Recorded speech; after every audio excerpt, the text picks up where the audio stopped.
You walk in, they show you the mark when no one's there, and like, okay, cool, you know where you're gonna stand, and then you wait for a half hour, The doors open. and then they sit you in front of the doors, and the guy's like, all right, quiet on the set, and they're like, cool guys, when the doors open, you walk through, you hit your mark, do your pitch, and then we're live, so don't screw it up. Yeah. So we're like, okay, cool. We're sitting there like fist bump, and like we're just standing and standing, and I'm like, you know, the adrenaline is just like pumping, dude. Yeah. You're in front of the doors in Shark Tank. The Like, iconic hallway, you know, it's Yeah. like you're right there in an air hangar that's massive. That was Yeah. like a city. Now all of a sudden it's dead quiet. yeah, dead quiet, and I'm just like, I'm gonna go through my lines and say it Yeah. in my head. My mind is blank.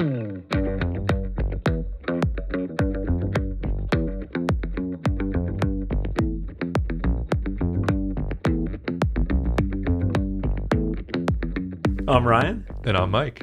and we're the founders of Plunge. What's up, guys? Thank you for having me out to your world headquarters in a undisclosed location, upper north side of Sacramento. Great to have you here, man. My pleasure.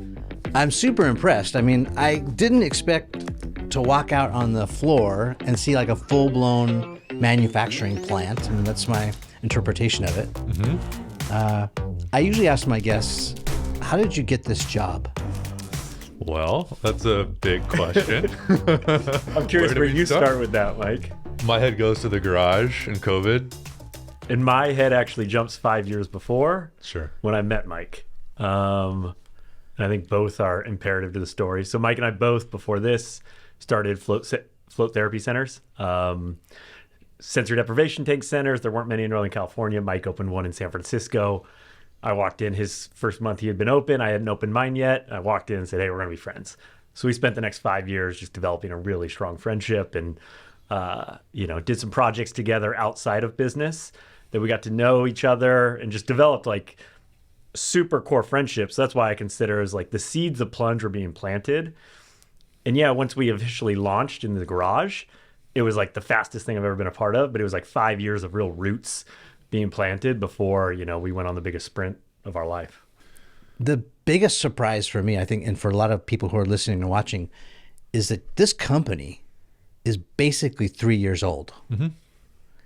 And the numbers you shared with me, spoiler alert, gross revenue right around 100 million. 3 years, 100 million. I mean, it's like, let's unpack how you got here. That's a huge number. Just walking out on the showroom floor or the manufacturing floor, you can see what's happening, the breadth and the depth. But like, let's take it back in the chronology 4 years ago with sensory deprivation or wherever you were. Where was your head at? What were you thinking?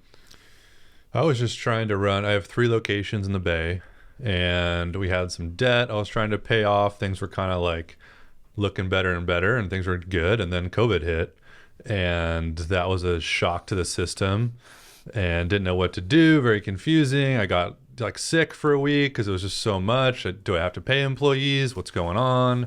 I had an employee tell me, oh, we're going to be closed till July. And I like scoffed and like rolled my eyes. I'm like, are you nuts? That would never happen. There's no way. Well, that doesn't make any sense. We closed for a year, Yeah. So I think by May, I got really sick of playing video games and was like, oh, this is going to go long. I need something to do. Was this May 2020? This is May 2020. Yeah. Yeah. And I had been cold plunging in an ice chest freezer for a couple years. And wanted a better solution. Nothing was out there. Just did the Google search. Everything was like 10, 11, 12, 15K. Looked like it was handmade, kind of could be sold on Etsy. Really cool, but like didn't look scalable. Didn't look like weighed something like I would 1,000 buy. pounds. Yeah. Metal, wood, all that type of stuff. And I was like, man, how is there nothing that's just like, like a hot tub but a cold plunge, right? Like there's nothing. And so I just hit up my dad, flew out to Arizona. And he's the DIY guy, and he loved that I wanted to like build some stuff with him. And He's like on it. I actually connected with the owners of one of the cold plunge companies. They're burners, and I knew a friend of a friend. I went out with my dad because they were in Arizona as well. We visited Morosco, Yeah. and went in their cold plunge, and it was funny because the guy, one of the Morosco guys, like sold my dad on cold therapy. He's like, "Oh my god, like this is amazing, Mike." I'm like, "I just told you the same thing an hour ago, Yeah. and you just like didn't really get it." Yeah. But that's fine. In his Cool. defense, though, like the Morosco, like all wood, like hand carved looking plunge is a hell of a lot better than a freezer. Oh my god, yeah. Yeah, It's yeah. all, it's really cool because Yeah. they actually cool the metal itself and it creates ice. It's this really amazing invention. And they were doing that whole thing. And so me and my dad just got like a metal trough and we started doing really dirty prototypes. And then I went home and I started looking up freestanding acrylic bathtubs. And the top results were this company that was based in Woodland. So half an hour from my house. Hit them up. I just drove out there and they had some damaged tubs for $100. And I'm like, cool, throw it in my van. Took it home, built the prototype, and I was like, okay, cool. I'm gonna make one of these and put it into my Reboot spa, take out a float tank, sell that thing on Craigslist, put in a infrared sauna, and I'll put in this cold plunge, and I'll have a new modality at my spa, and this will be like a net win during this COVID time. And then I think like once I got the tub to a certain point, I was like, I think I put it in my spa, and I thought, COVID's still happening. Like, why don't I build a couple more? Yeah. Sent an email and sold 2 more to some people I knew through my community at Reboot. And they were like so incredibly excited to get this cold plunge. One guy had a bottle of champagne for me. One guy canceled his Morosco order and we delivered it to his SF apartment. And What'd you sell it for? this was $3K. Okay. Yeah. So the Morosco is probably over 10K, right? Oh, yeah. Yeah. Yeah, So yeah. this was a significant savings. Yeah, and they wanted to support me, and it was really cool. And then I, didn't want to start a company by myself again. I had told myself I will not do that. And my top pick by far was Ryan because we had worked together and we were like incredibly close friends, super crazy similar backgrounds and values. And at first, I invited Ryan into the garage and showed him an early prototype and was like, let's sell these. And he was kind of like, huh. Like, I expected him to say yes. I was like, oh, this is kind of a no. Oh, okay. What were you thinking? What was really going through your mind? Well, there was 2 paths going. Like, again, my personal life was kind of up in the air. Okay. Like I had, I sold, or Cat Floats closed down. We had just got it back open. I had moved into an RV to save money. I was going through a breakup. Like, my life was up in the air. Not the most pinnacle moment to launch a company. Yeah, up in the air or in shambles. it In sounds like. shambles, yeah. But, the next piece to that was I saw the product, and Mike was just kind of laying out like, hey, he was just stating what's possible. Yeah. As opposed to, this is the product we're going to market with. Once you'll learn in this, like, I'm not the product guy. Mike's the product guy. So I looked at that, and there was still it was pretty crude. There was still like aluminum foil on some spots. Like, he was testing stuff. It looked like MacGyver put it together. Probably. 100%. Exactly. It was that. And I didn't really grasp that. And so I was like, I don't think so. Or I was just like, it wasn't a no, but definitely wasn't a yes. You weren't blown away, yeah.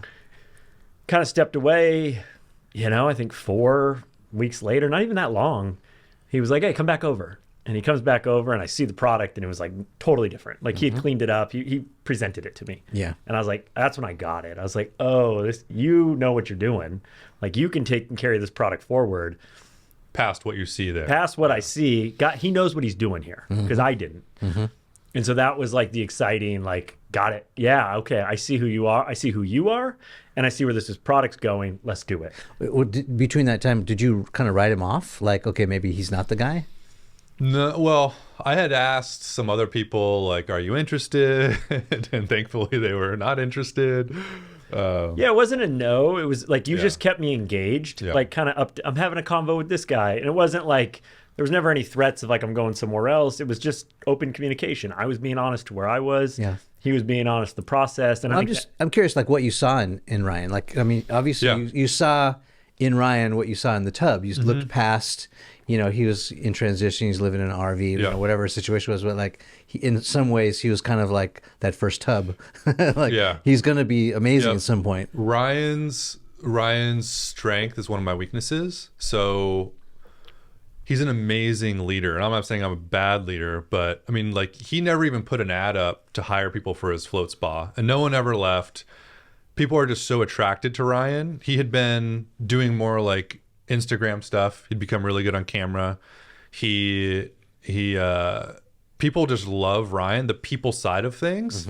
Like, I'm not horrible at it, but it's not my thing. I'm the product guy, right? I'm playing with toys, and Ryan's more like rallying humans and the culture side of things, and the relationships he builds are priceless at this company. It was fun. We saw this kind of all hands meeting out front, and he's handing out, like $100 gift cards to Target, and the crowds goes wild, and like, Edward Cinema movie tickets, and then, he walks away with 3 tacos. I mean, he's just like among the people, like he's like one of them. Yeah.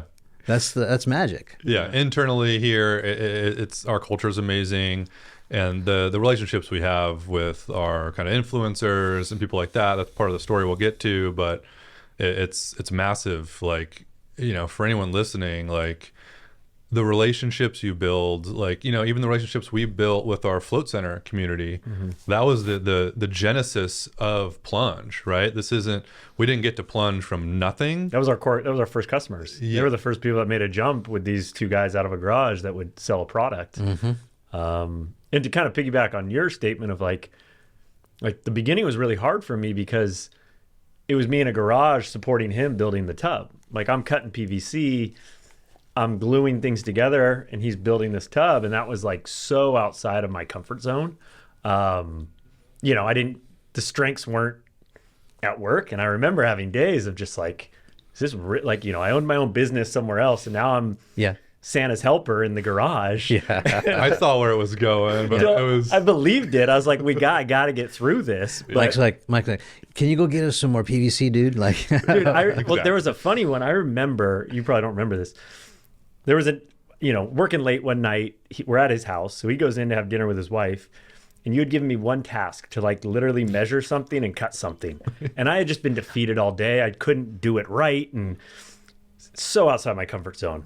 And I was afraid to go in and to ask you for an hour. You came back and like, what'd you do? And I was like, I did nothing. And I like literally almost broke down. And Mike just sat with me and was like, it was way overblown in my head, but it was like boiling up.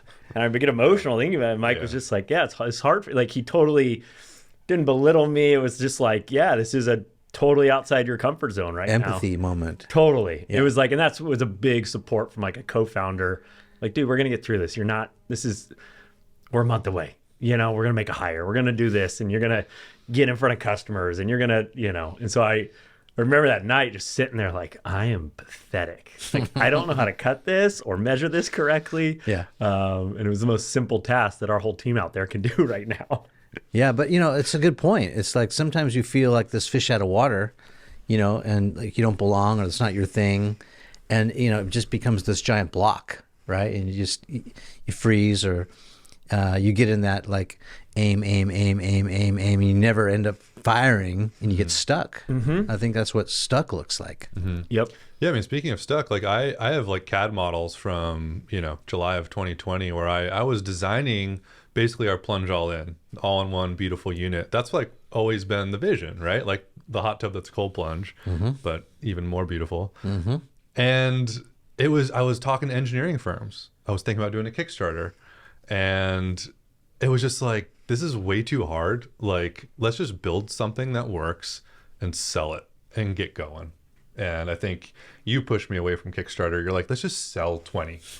Like, it was something really manageable. I always tend to think like almost too big sometimes. Yeah. And like Ryan, something I admired about Ryan, even with the Float Center, was like he would do these partnerships with like local small organizations, and just be like, cool, like we're gonna do one of these every quarter or whatever, and you would just like the consistency of like the base hit and the double, and I was like, home run or nothing. I would swing and miss, and sometimes I hit. We had like Steph Curry come to Reboot and do a big thing, and we've had a lot of big influencers, but I felt like there's a good dynamic there too, where I'm always trying to hit the grand slam, and Ryan's like very consistent and more like realistic.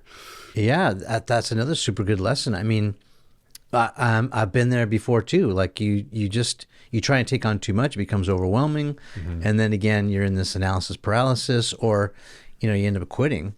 That's a really great lesson that can be, I think, applied to everyone. I mean, there's the saying, right? It's kind of weird, but it's like, how do you eat an elephant, one bite at a time? Or the journey of 1,000 miles starts at the very first step. And that's what a lot of these experts, people have written books like James Clear with that book, Atomic Habits. That's what the whole book is about. Spoiler alert, if you haven't read it, it's like breaking down large tasks into small little wins. And a lot of the best people who are talking about goal setting and accomplishing goals, they said, set a goal like this, like shoot for the stars, hit the mountain thing is bullshit. Like that doesn't work most of the time. Set little goals that that you'll be able to attain, and like start to get those mental wins, because when you get the wind in your sails and like you get the momentum, having, banking those little successes, little victories is what, how you get the things really rolling and I think that's ramped up. That's a key thing from like pure startup mode. When you're going, it's like the horizon needs to be so short that you're looking out on. It's literally, what am I doing tomorrow? What am I doing the next day? It's like, as you grow, like now we're planning out we're probably on a real 12-month, like real planning, maybe 24 looking at, but it's like, that would have been comical day one. It was like, literally, what are we doing tomorrow? What do we do? And then it got to a point of like, oh, we need to plan a week ahead. Like we're thinking a week, and it just naturally will come. But I think the key thing in like startup is like A to B.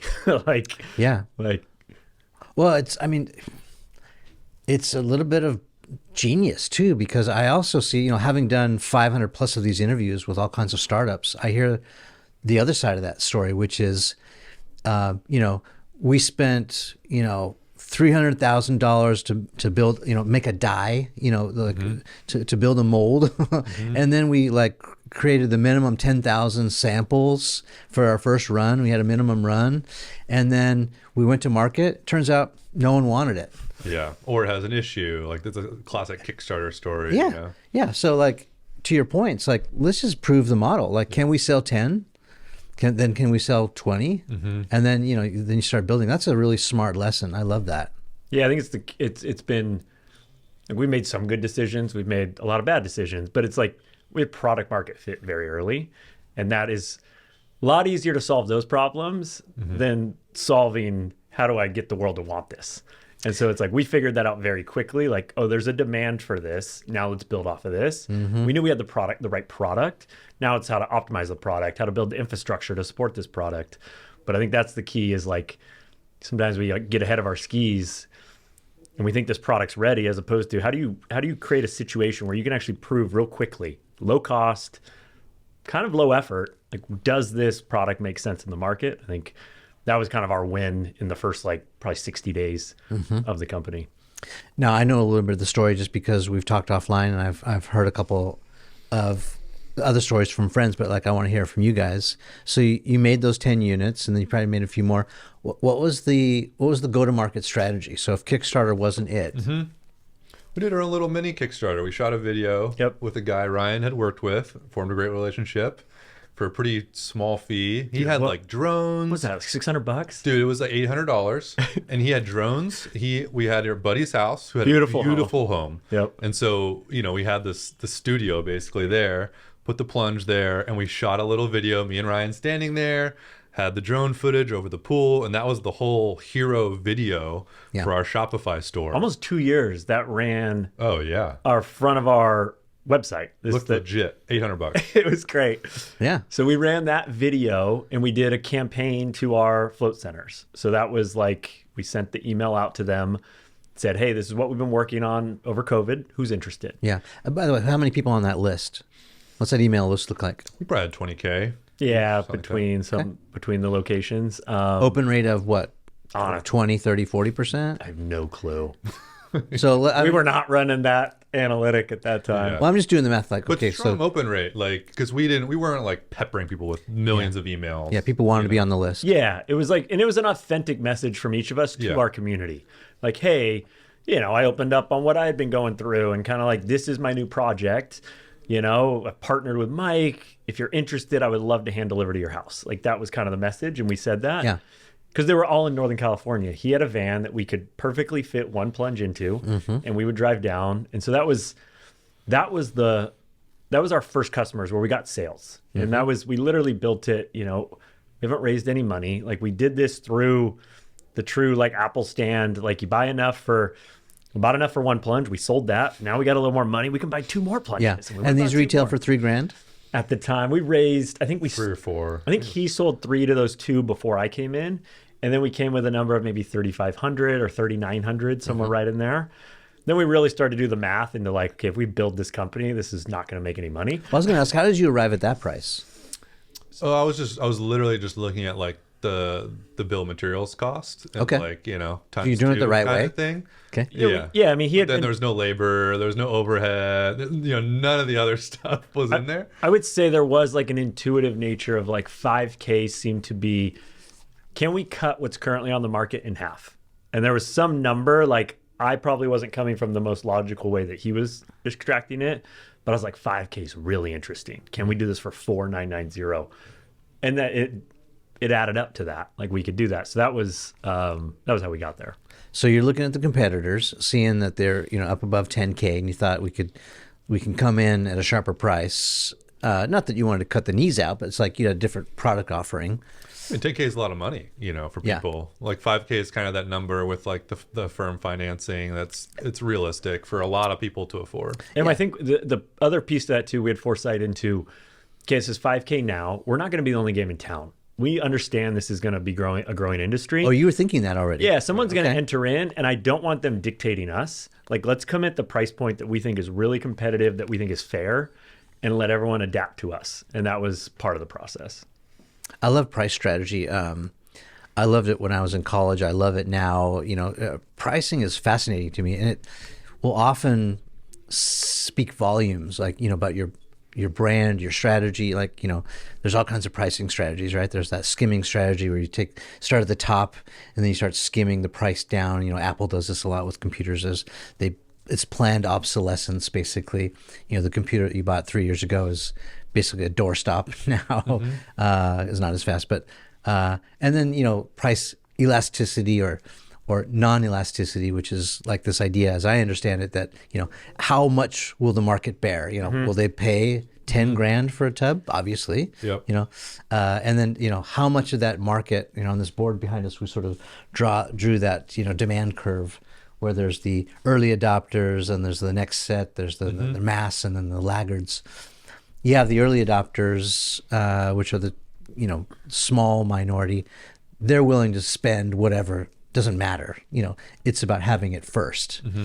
I think you guys are into that next set, which is, okay, the people have peeled the banana, not eaten the peel. Now we see the fruit underneath. We know how to eat it. I'm looking for a sharper price, something that's more manageable. And you guys went in at that right price. And that seemed perfect for that slot. Yeah, I think for me, whether it's product design or pricing, I try to create the product for myself. Yeah. Like, what would I want? You know what I mean? That's the only thing I actually know for sure. And so that's how I come at it from that perspective. And then now that there's a bunch of competition, you see a ton of the same SKU white labeled from 2 different places in China. And that price is out there, and it's like, okay, well, we have a brand, we have, which means people think we have quality, over time we have a great tech network and all this stuff. What is the premium that we can charge over the cheap white label thing? It's not 50%. I don't care what, how great we build a brand. It's not 50, but it's somewhere around like 20 to 25%. I feel like, you know what I mean? Like that's another way we're kind of looking at it these days. There's a perceived value and like an actual value. It's like, how do we make customer support that much better than if you go somewhere else? If your tub needs to get worked on, is there a tech network that you can tap into without having to call all the local people? Is there, is the product actually capable through an app that we own, as opposed to some white labeled app that's clunky and, having bugs? It's like, so all those things. And then it's like, yeah, what is the perceived value that someone would pay above that? And I always also try, we're basically looking for 45 to 50% gross margin. And it's like, if we can build a product, for X, like, and it's, 48% gross margin, great. Like we'll sell it we'll keep going down in price as we get more and more optimization within the company. As long as we're making that margin, like I'm not looking to sell it for 65% gross margin. It's like, we want to like meet customers where they are and just, it's more exciting to sell, 20,000 cold plunges and make X amount of money versus make the same amount and sell it to 5,000 people, right? Like there's just more people that are going to tell their friend about cold plunging. We're going to affect more lives. Like that just seems like a way more fun business to run. Well, I think taking a step back, like that's a really important decision, brand decision you guys had to make. And I'm now seeing the evolution of how that happened because, if you're Bentley, you're fine making a half a dozen, or if you're a Ferrari, in fact, that's part of your brand. It's like, sorry, Mike, you actually can't get a Ferrari this year. Yeah. You have to wait. Yeah, now I have FOMO. You have to wait. I want a Ferrari. Yeah. Or, sorry, Ryan, you're going to have to wait in the Chanel line. If you want to go into the Chanel store, it's 75 deep right now. Yeah. And that's part of the brand. But so how did you guys come about the name? How did you land on Plunge? I always think about it from an SEO perspective, and that was obvious, right? People are going to search for Plunge. Is it obvious though? I mean, well, because cold bath, right? Exactly. So ice bath versus cold plunge was the thing. That was the convo we had at the early beginning. So we looked in coldplunge.com or just searching in cold plunge onto Google. Number one ranking thing was a sauna company that was transferring the domain over to a sauna company. It wasn't even a public domain. We knew in our friend group that cold plunge was the term. That's how we talked about it. You want to go cold plunging, you want to take a plunge. Like that was our vernacular. So we were like, okay, we are a core customer. That's ice bath was about 10x search on Google than what cold plunge was. Yeah. So we basically just made a decision. The only domain was thecoldplunge.com. We bought it for $10. $10. $10. So you asked what our name was. Our name has been Plunge since day one. Yeah. There has been confusion, especially in our first probably year and a half, of everyone thought we were the cold plunge or cold plunge. And it's like, that wasn't our name. Our name was Plunge. Yeah. But it was what it was. It got us this is how the company really grew. Because in our first 4 weeks, we started first page ranking on Google.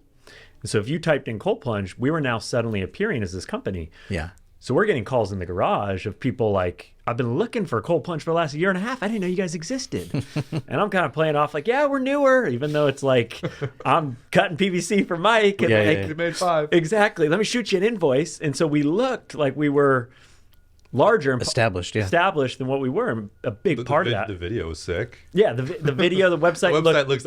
I'm decent. So as like an entrepreneur, I do pride myself like on logo design, website design. I can make it look decent. I'm not doing the website today. I can't do that. But like I can get us to like acceptable. It's way above average. Yeah, way above average. And so that like all that part of it, like we've taken a choice too as like a brand and a company. It's like we really just call ourselves the thing. Yeah. Like our sauna is called the Plunge Sauna. Like let's just make it very clear what you're buying, what the name is. And so we just thought there was this huge void into this term cold plunging. And of the name, it was also like we talked about this prior, like plunge is like a noun and a verb, which is cool. Like take the plunge, change your life is our saying, which literally means like get in a cold plunge, but it also means like do the hard thing. Do the thing you don't want to do, right? Yeah.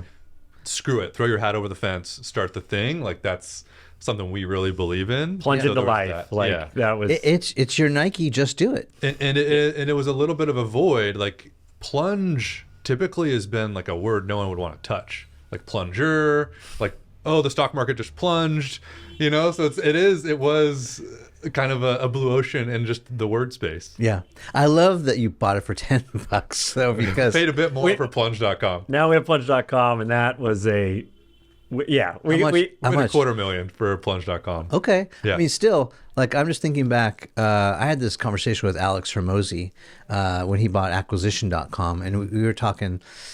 Like, I remember there was an announcement. And by the way, you're in good company with like the iterations on the name, because remember, Zuckerberg did the Facebook back in the day, and then he just shortened it to Facebook. So it's like same kind of process. But I remember, gosh, it's been like maybe 7-8 years ago. He bought FB.com. Someone had just like FB.com, and I think it was like $8 million. And Hermosi was like deciding whether to buy marketing.com or acquisition.com. And he was telling me the story of like, kind of what we do is more acquisition based. So I want to do acquisition. And he paid about that same amount of money for acquisition. Marketing.com was in the millions.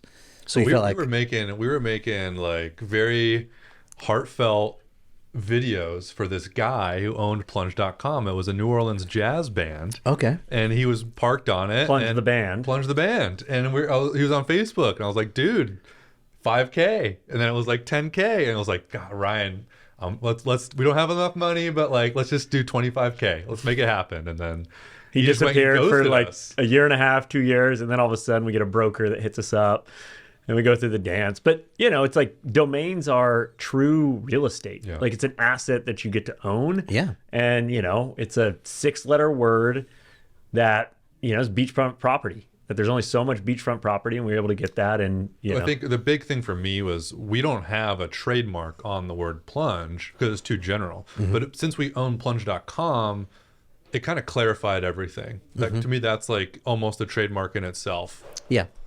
You've had some use of it in the market. It correlates exactly to your product. It's almost like it does what it says it does. And then it has those beautiful connotations beyond that, which is kind of like, your Nike, just do it. Like take the plunge, go for it, change your life, transform. Really smart. So how do you see it? Like, what does the brand stand for? I mean, we were talking a bit offline. It's like we see it as like resilience, like doing the hard thing. Like a big thing, a message that I like to get out is like, it's not cold plunge is the act. Getting in the sauna is the act, but it's what you do with your life. Like that's what we're about. We're about doing the epic thing. We're about, building resilience. So you're out there living your ultimate life. And I think it's kind of been our North Star for every product. Like, is this actually helping a human build resilience? And, our mission is make resilience mainstream. And we've stated it and something we're living into. I think part of the brand is relatability and accessibility too. We talked about pricing already. Like, I think something we get a lot is like, we love how you guys are at that like affordable price point. And we're going to be leaning into that a lot, over the next year or two. So that's definitely a core part of the brand. I look at like a Tesla Model 3 as like, it's like the new Prius. Like you see them everywhere. All of a sudden, Model Y is the best selling car in the world. Pretty affordable car, but it also still is able to have that like cachet. Like when people get a Tesla, they light up. They feel like they just bought, like you said, like a Mercedes or something like super luxurious. It's a premium car in an affordable Yeah. People market. say you can't really do that, but it's like, no, like Tesla's done it. And that's kind of where we're trying to fit in that kind of luxury price matrix. I would piggyback on that. The accessibility, it's like that's a price point thing and also a messaging thing. Like, I think the health and wellness world can get a little righteous sometimes. It's like kind of I do this holier, like it can come off that way. Yeah. And I think our big message is like, no, it is for everyone. Like most people say for brand, you can't be for everyone. I'm like, no, this is humanity. Everyone can, to some level, step in to challenging themselves and growing. That is just the part of being human. So it's like, we want our message to be approachable. That we're not different than anyone. This is, there's an accessibility to the brand. And, that's important for, it starts with Mike and I and like how it bleeds to the whole team and, everything that we send out. Yeah. The physical side, the ice bath is like where it was, and now it's cold plunge. And the ice bath was after football practice or whatever, we get in ice, or athletes do ice baths. Yeah. And what more lights us up is the mental health side of things, and that's where everyone comes in. Everyone's got a brain. Everyone's got the stressful life. And that's the thing we see the most with reviews, is how it lights people up, and it's that change your state, change your life kind of thing. So that's definitely part of the brand. Yeah. I mean, I discovered cold plunging when I met Wim Hof, and I had my own little health journey that I was on. I happened to be getting really severe headaches all of a sudden, just out of the blue. And I couldn't figure it out. And I've told this story a lot on this podcast, so I won't go into too much detail. But suffice to say, as soon as I started, Wim suggested, he goes, start with cold showers, baby steps, crawl before you walk and all that. So I started doing the cold showers. and I legitimately started feeling better. And it was difficult. Like at first I didn't want to crank that over, but like he's like, Brian, you have to, it's like mind over matter. You have to tell yourself, like, ignore, your thoughts. Don't listen to yourself. Like, just do it. And when you don't want to do it, then you crank it. And the more you do it, the easier it'll get to do it. And that was true. And then I was actually seeing real results. Like, not only was I becoming more mentally resilient, I was seeing that in other places, but like my body was becoming more accustomed to the cold. And so I wasn't feeling cold all the time, or I was, not getting sick as often. Totally. I was like, wow, there's some real science to this. Totally. And then I was like, oh, now I need to level up. I need to start actually cold plunging. And that's when I really started investigating the space.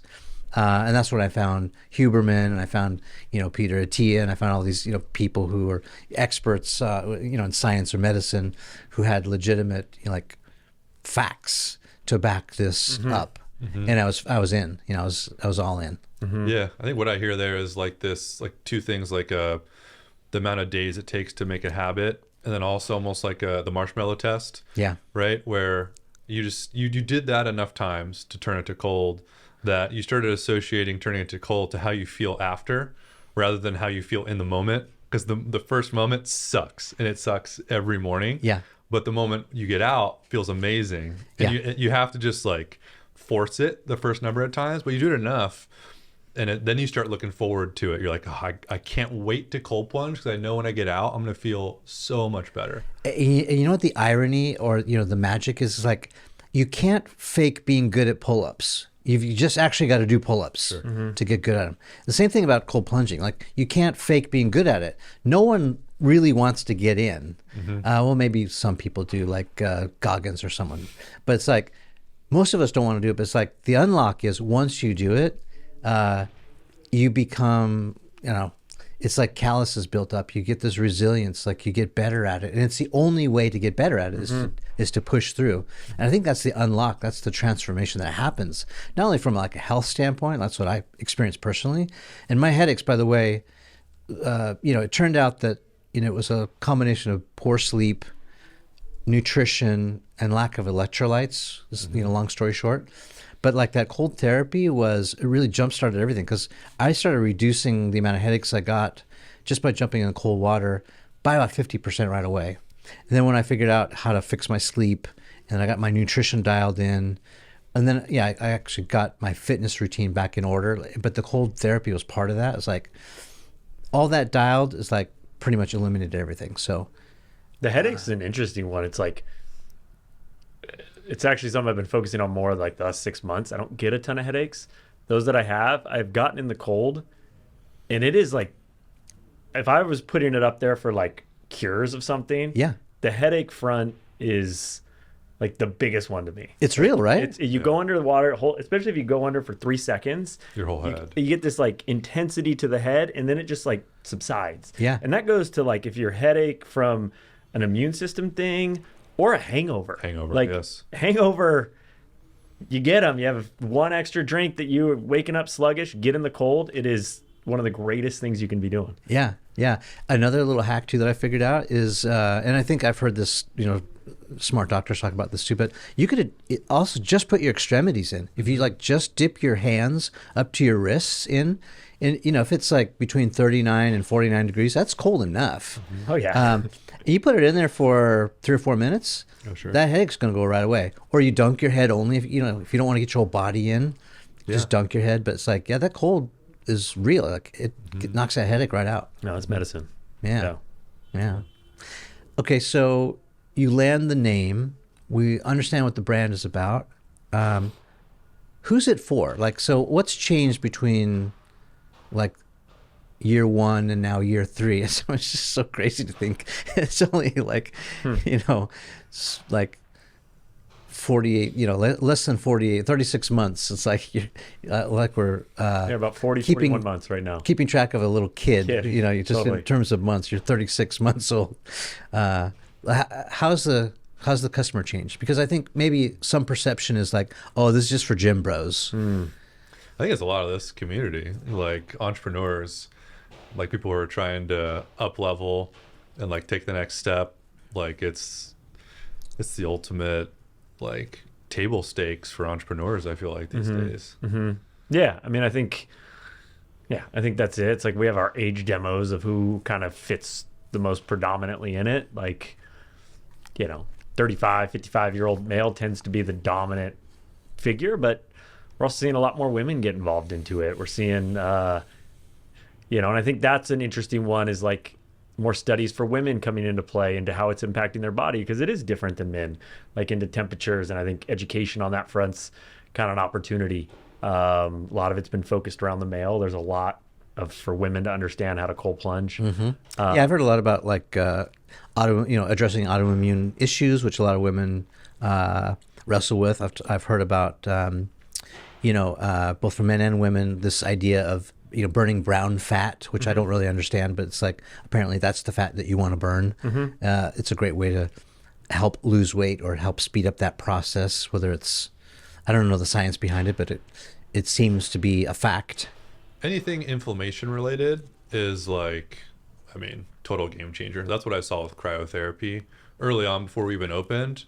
Just people who are going to these places every day, like solving anything inflammation related, which is the autoimmune stuff for sure. I think the messaging it's still this way a lot too. We get a lot of people that purchase it for a recovery standpoint. I'm going to get it. It's going to help me with my weekend warrior. I can recover quicker, work out harder. Very quickly, that becomes like a lower item on the list. And it's like, oh, I just feel happier. My mood is better. My energy is better. It's like, that's the first.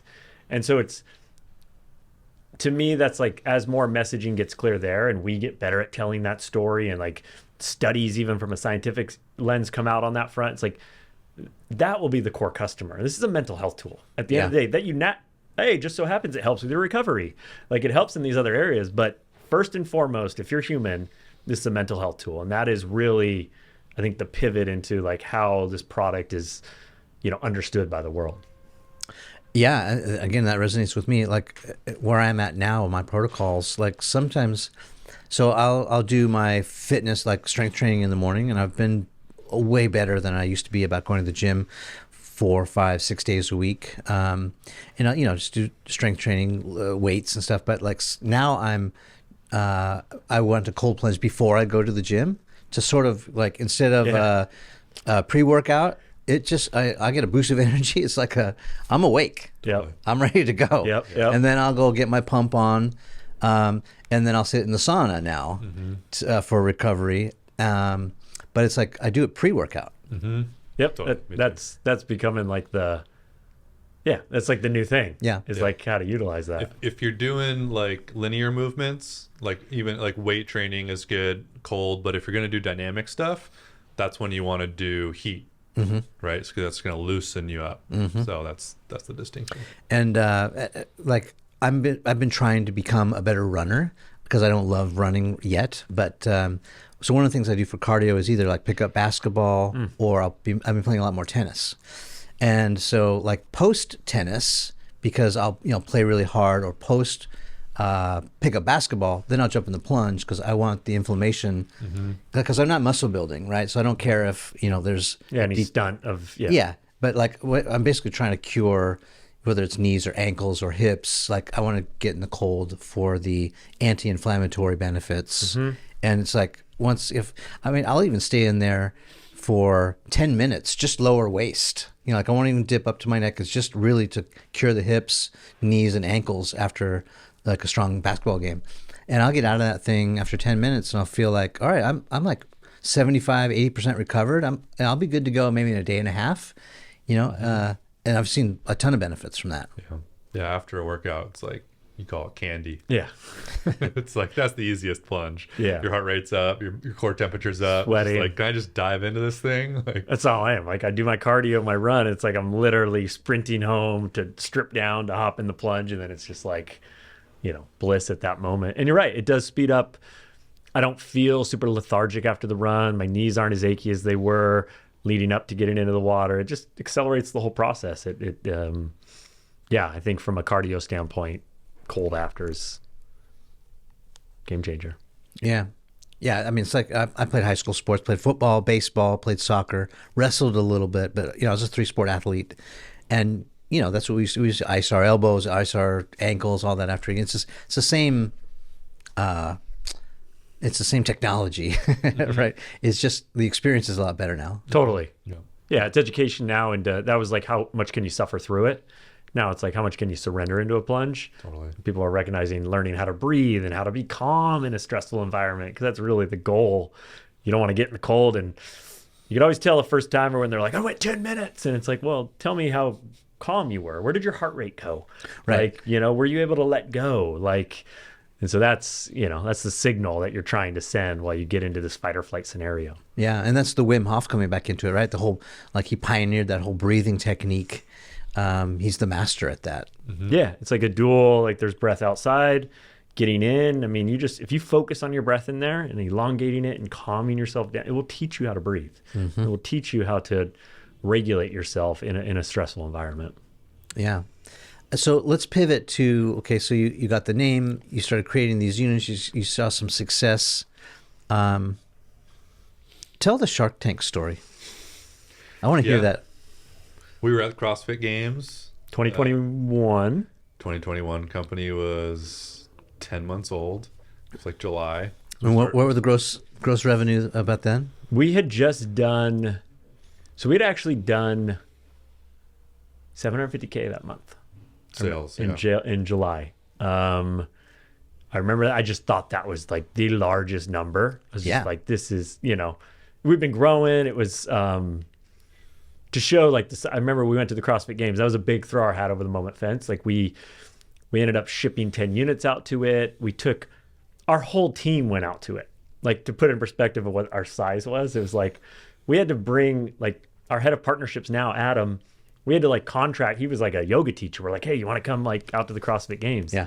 So anyways, we went to the games, and Shark Tank emailed us and said, hey, you guys interested? What was it in Carson? Where's it at? Sony Studios in... No, the CrossFit Games that year. Oh, no, that was in Wisconsin. Oh, Wisconsin, okay. Yeah, so we get the email. It wasn't on our radar. Of course, we looked at each other like, yeah, this is interesting. We took a phone call from the car. We had to go like get into a quiet car. And it was more, hey, do you guys want to apply? You guys are interesting. Wait, back up. So maybe I spaced out. How did Shark Tank find out about you guys? No clue. Okay, so anonymous. Someone's bird dogging they you. have people. I think they were searching interesting companies. We were kind of becoming. We were out there on Instagram. Like we skipped over like our whole, like how we got to 700K was through influencer marketing. We're with Sherveen and Nija and Tony Hawk and Andrew Hogerman, Rich Roll. Like, we were down at their homes delivering these units. That was the game. Like, not even the game. We just built this relationship. We'd show up, drop in with Rich for 2 hours and have a great talk. And then we'd be like, hey, do you have a friend that's interested? And, Rich has friends that are interesting, amazing people. And we would end up at their house. And so that was our strategy. White glove. Totally. Yeah. The owners showing up. So that was like really what the first, we've sophisticated the strategy, but the first 7 months was that we rented 3 different U-Haul trips down to LA. And that was, so I think for Shark Tank, they got wind of that. They were seeing it. They got people. Yeah. They got eyes. Yeah. Exactly. So we were working with some producers, refined our pitch. We rented an Airbnb one night and just like practiced our pitch back and forth. And then within a month, we were in, 6 weeks from that first phone call to we were down at the studio. We did $1 million in August, right? In sales. Didn't we do $1 million? Yeah, I remember that because I remember we were able to say that on the show. Exactly. And it felt like they're all like, whoa, powerful congrats. Thing. Like, for them to acknowledge us felt so good. Yeah, it was, so we had the Plunge set up, which was like a whole process to get a Plunge on stage. Right. We had to ship 2 down because they have to turn the set over. You know all about this. But we had to get the water cold enough for Robert to actually have an experience. It takes X hours to cool it down. So we had 1 tub that was already cold. We jerry-rigged a hose line and pumped the water back into the new unit. Okay. So when we went on set, so Robert was actually in cold water. And we had it was everything you would think what Shark Tank is. It was this. For people who don't know, let's break that down because so it was Robert, it was Kevin, Mark, Lori, and Barbara. Oh, and Barbara. Okay, so it's the core five. Core five. Yeah. Which, The dream team. to your point of why we think they found us, we thought the whole time leading up, Kevin Hart was going to be our shark. Oh, okay. To the point that we had our pitch ready for Kevin because Kevin had that Cold as Balls series. Yeah. That's why we thought they reached out to us. It Oh. leaked that Kevin was the guest shark that season. Oh, so so we you- were like, oh, no brainer. This is Kevin Hart. Yeah. So we did research on him. Yeah. We had a whole pitch into like his nonprofit that we were going to donate money to. And then it's like, right, we were the second set of that day.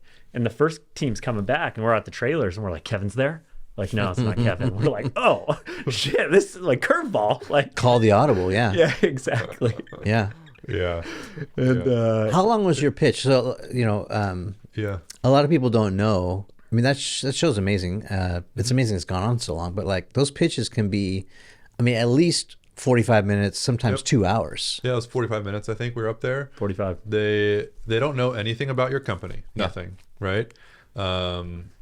And we knew he was going to get into the cold plunge, so that was cool. We knew that was going to happen, and that was really fun, right?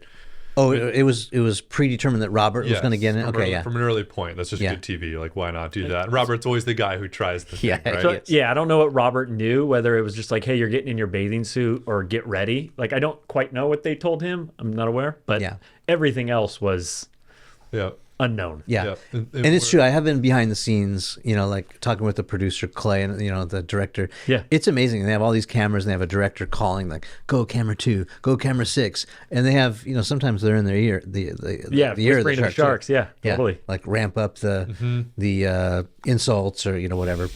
Yeah. But you're right. They don't know anything about it. Yeah, it's before very it comes on. authentic. Yeah. I think is how it felt to us. For sure.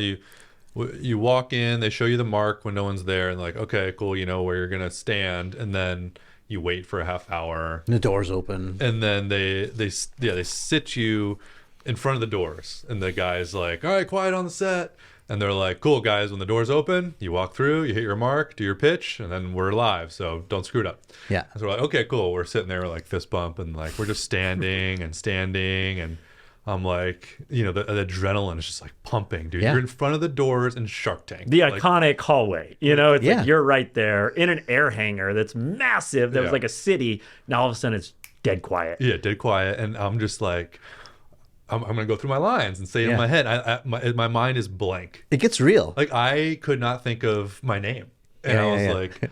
And then I just go to, oh my God, okay, cool. I knew it. You're gonna fail on national TV, Mike. I always knew you were a failure. You're faking it. You think you got this company? Like the total adrenaline is just wild. Yeah, imposter syndrome. And then there's like a whisper that's like, dude, just have fun. Yeah. Like that's been our secret this entire time is just have fun because it takes all the pressure off, and you actually perform your best when you're having fun. Yeah. And so I gave Ryan a hug, and I'm like, buddy, let's just have fun. He's like, yeah. And then I just started dancing because I'm just like, how can I channel all this fun?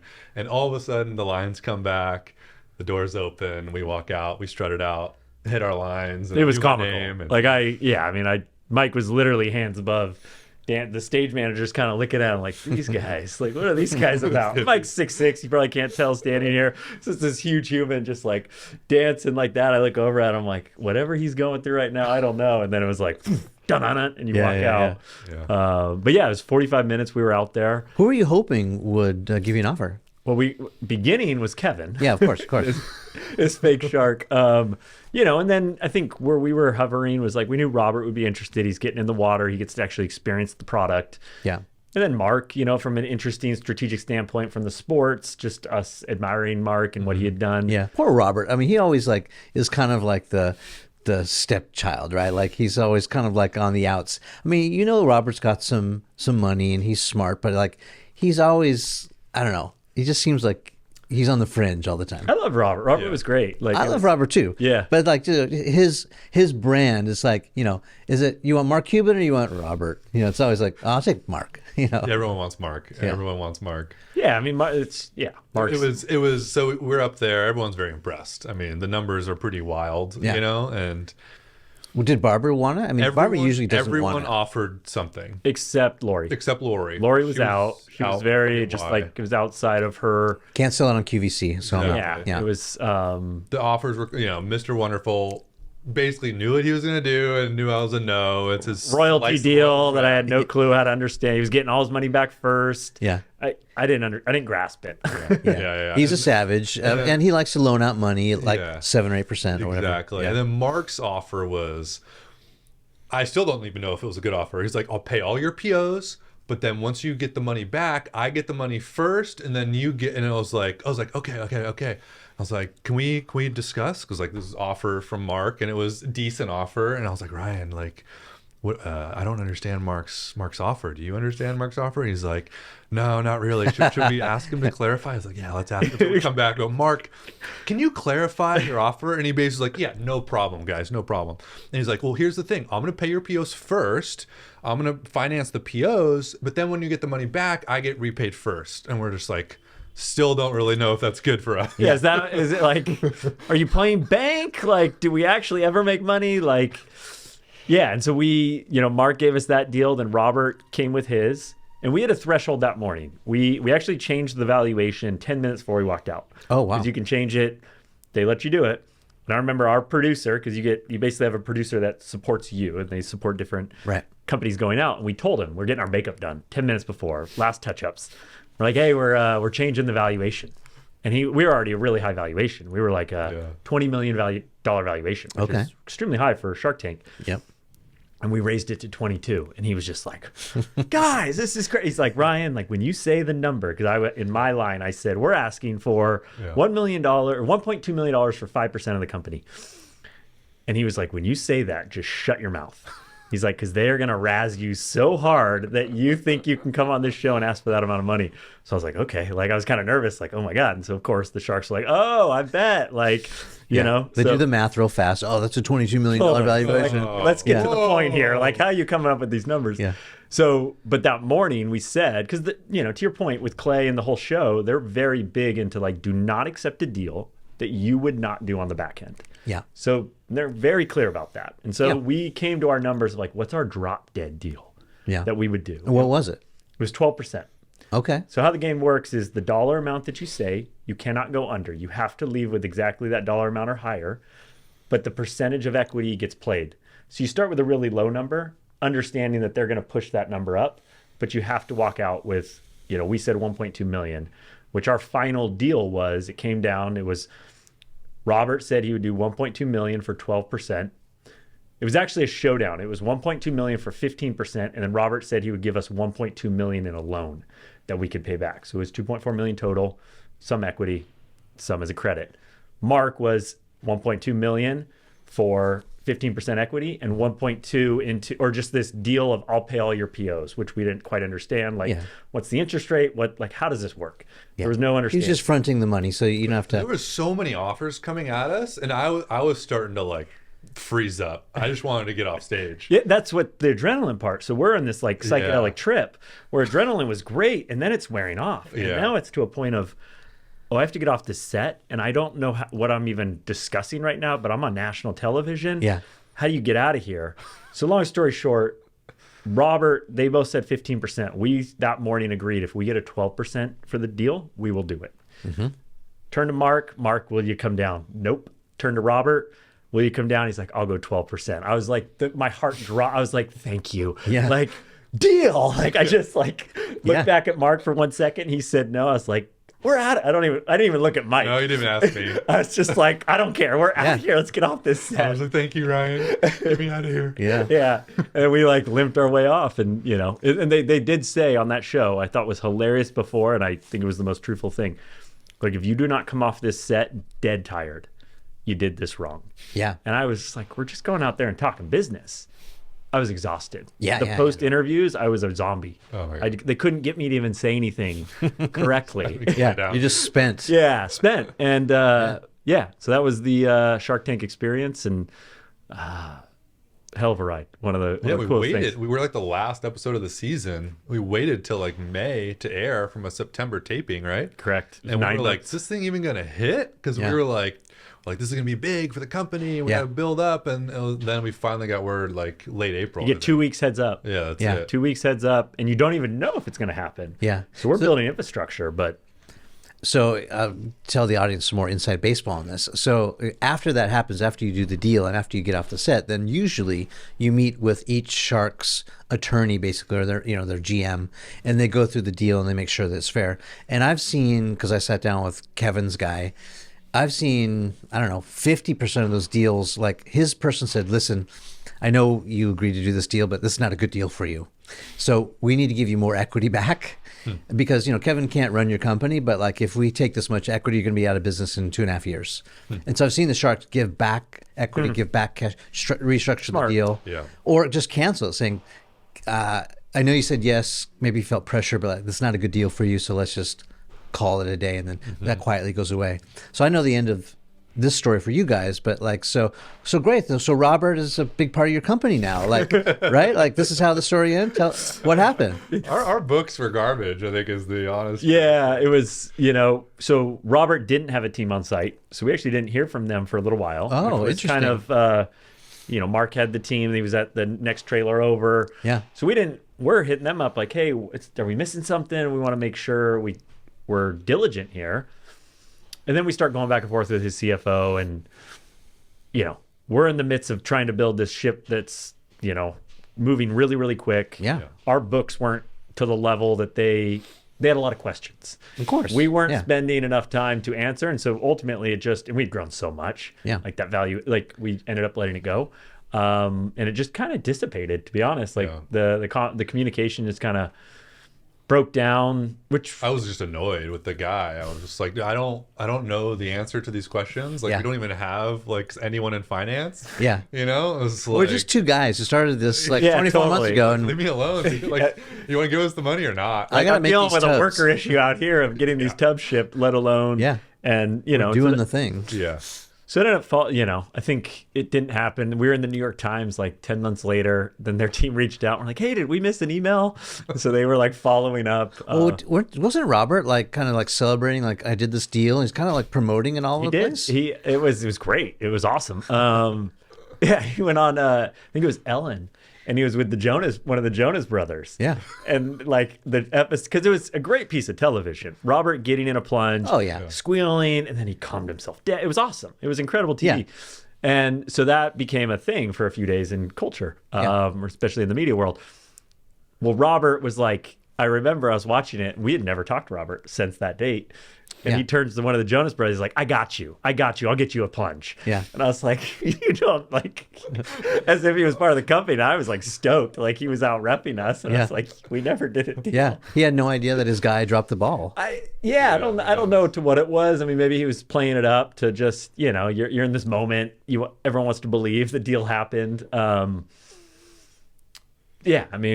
bad love for Robert. It was cool. It was a funny moment. I mean, I see the headline. It's like best deal that never happened on Shark Tank. Honestly, like it's our valuation was actually one of the higher deals on the show. Mm-hmm.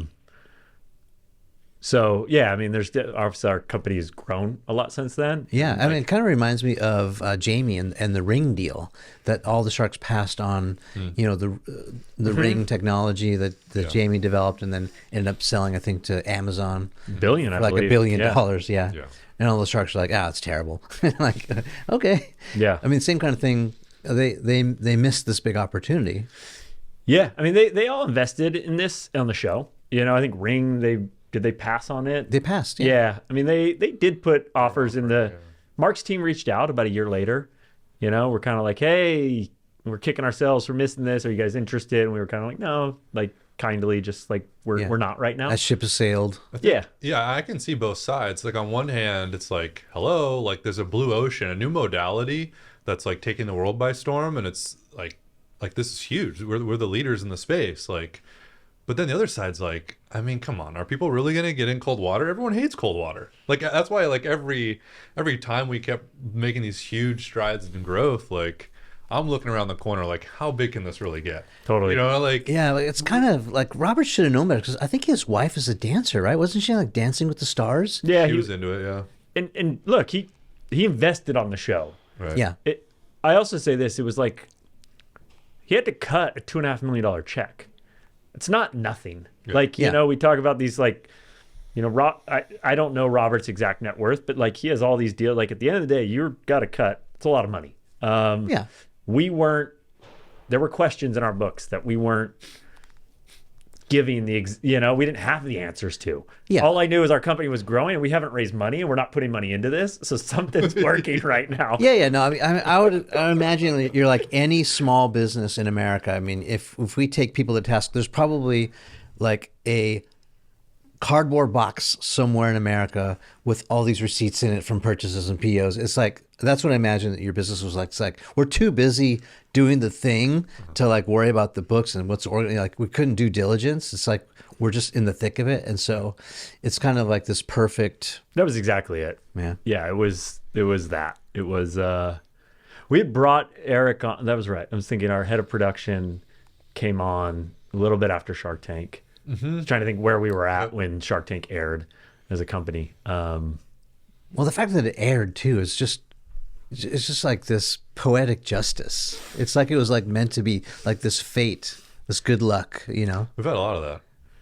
Yeah, a lot of that. We whether it's karma, luck, bit of everything. This place we're in now, Eric used to work next door at Transpac, which is a big packaging company.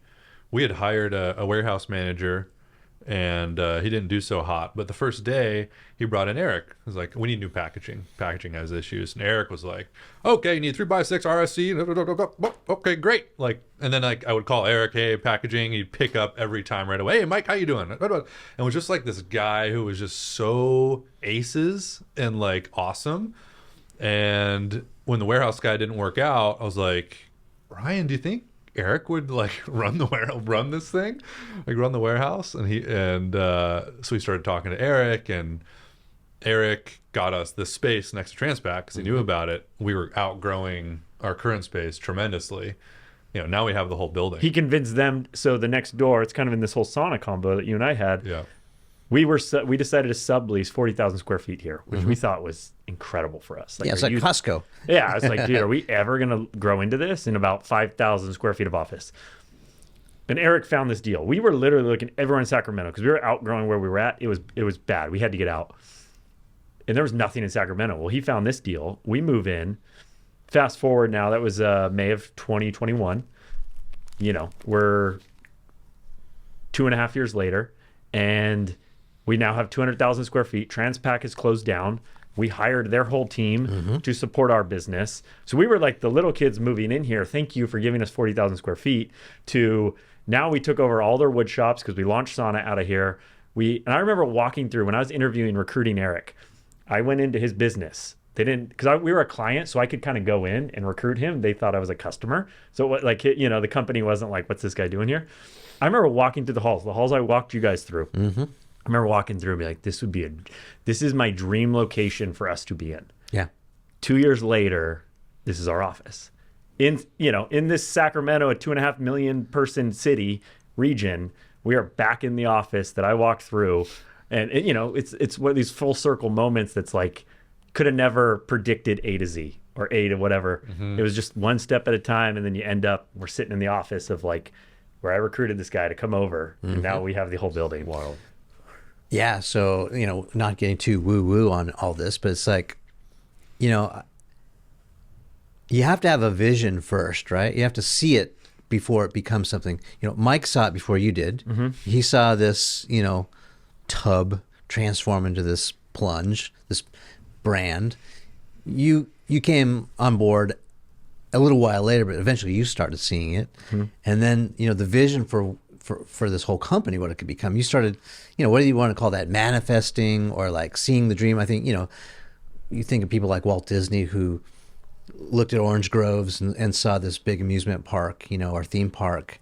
That's vision, like what you guys are doing is not that different than seeing into the future, creating your destiny, creating your own luck. Sure, there's luck. Timing is everything, right? Sometimes it doesn't work out.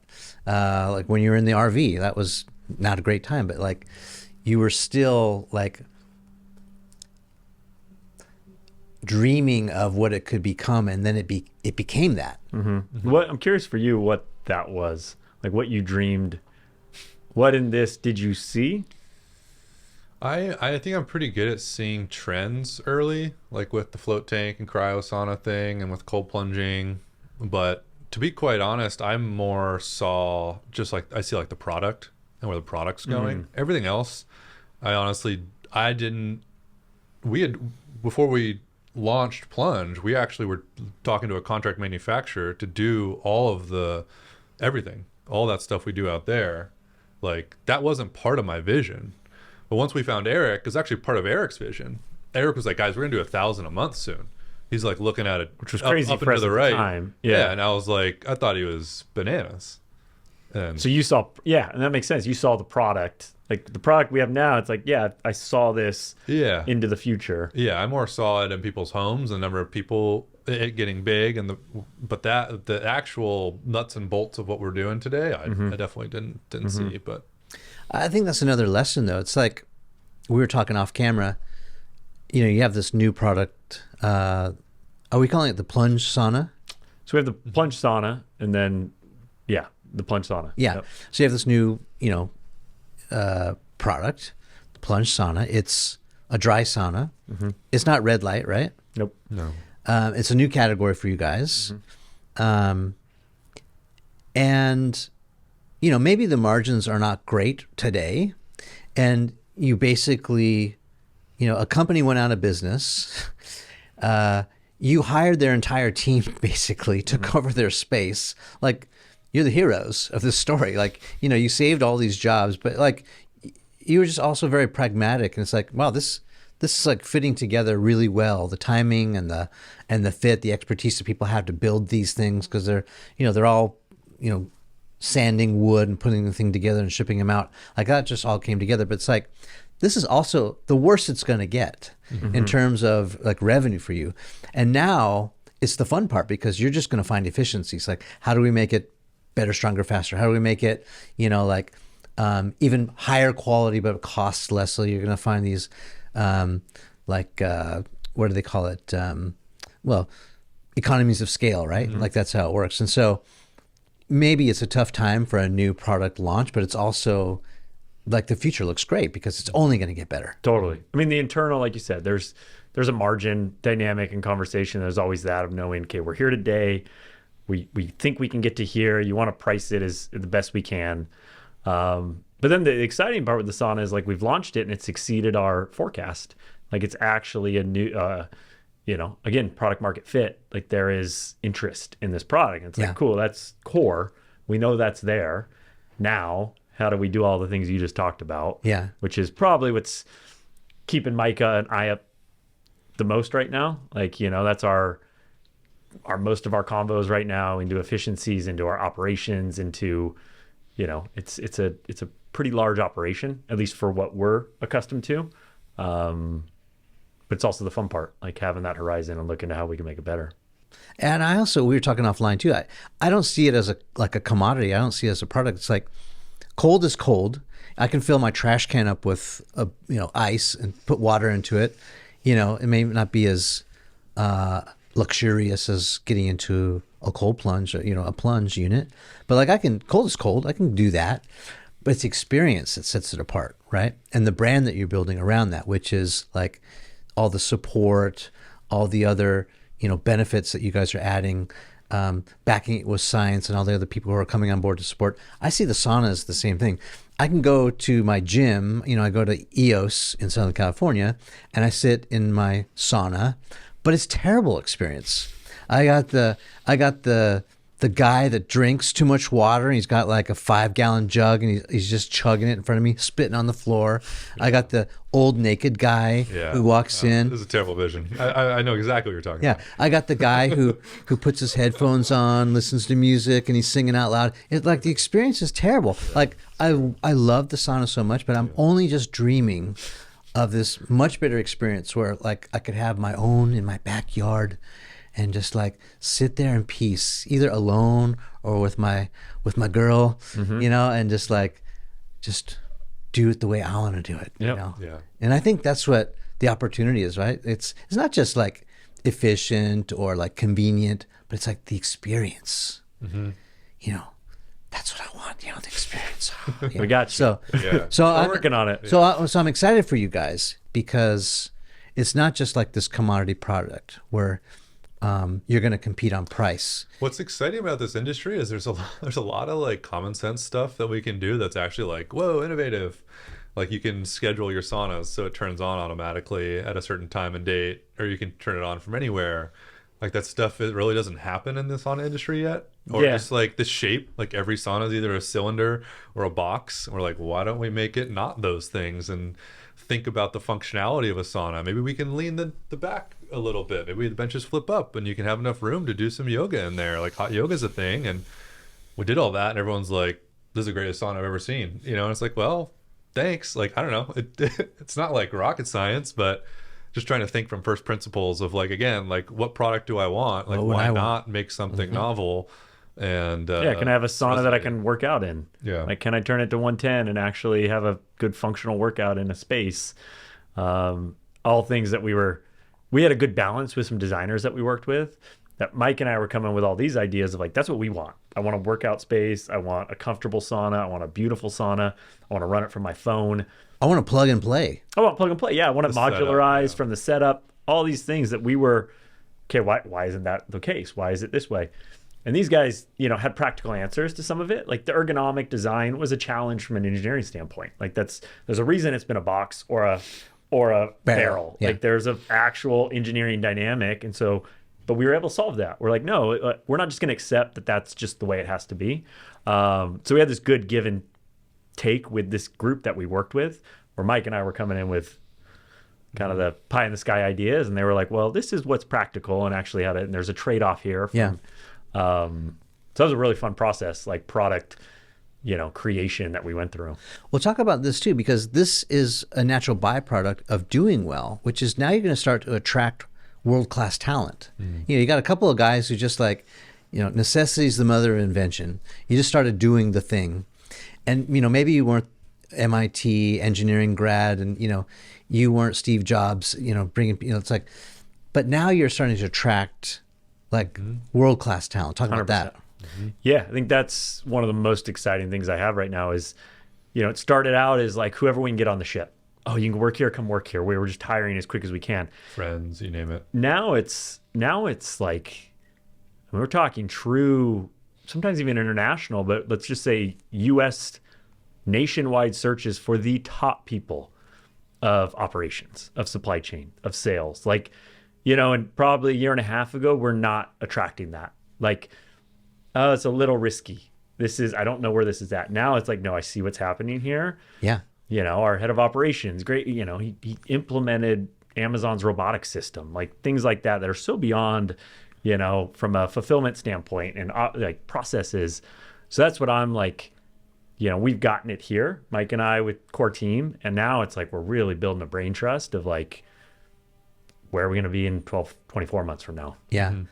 Yeah, each of these people in their own lane is almost like a founder entrepreneur. It's like you want to hire someone who can go run with it and just, dude, sorry, you're gonna have to stand up all a supply chain, but also you get to start from scratch and build it. Fresh powder. Yeah.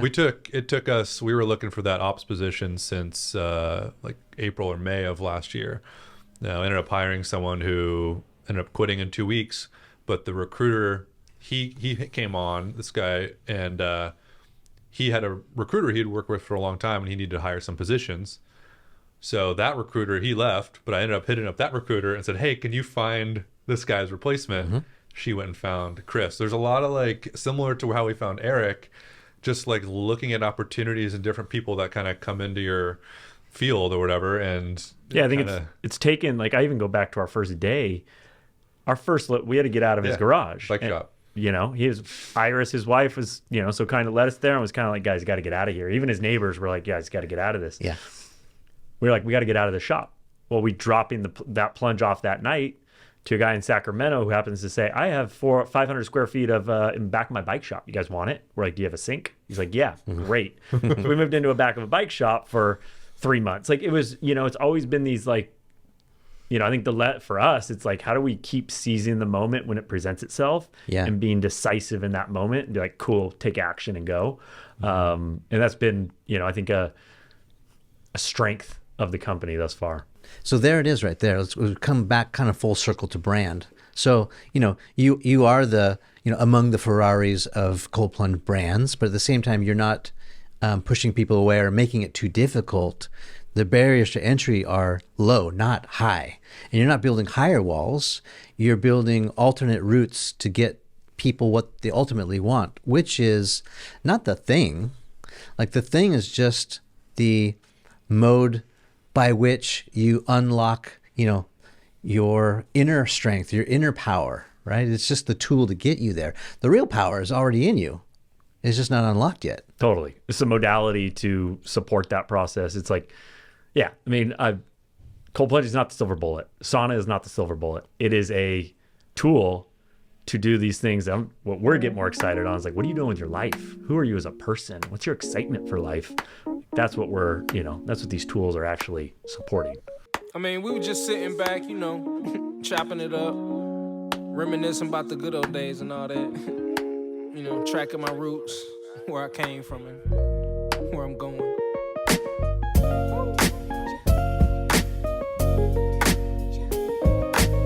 But like I say, man, always said it.